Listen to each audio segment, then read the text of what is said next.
Hello વિદ્યાર્થી મિત્રો, ગુજરાત સરકારની શાળાઓમાં શાળા સહાયકની ભરતી આવનાર છે.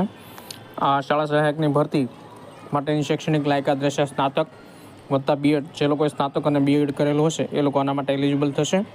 પગાર ધોરણ મિત્રો રૂપિયા 21,000 છે પર મંથ પગાર તમારો રહેશે અને ટોટલી 11 માસના કરાર આધારિત આ ભરતી કરવામાં આવશે. હવે શાળા સહાયકે શું કામગીરી કરવાની, તો કે ભાઈ શાળાની સહઅભ્યાસક પ્રવૃત્તિઓ, દાખલા તરીકે જુદા જુદા જાતના ફોર્મ છે શિષ્યવૃત્તિના વિદ્યાર્થીઓને, એ બધી કામગીરી કરવાની થશે.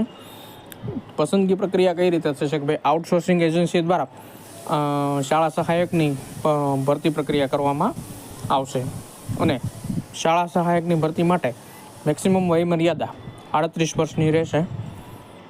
તો મિત્રો, આવીને આવી જાણકારી ભર્યા વિડીયો મેળવવા માટે અમારી આ બેન્કર ગુજ્જુ યુટ્યુબ ચેનલને સબસ્ક્રાઈબ કરો. Thank you.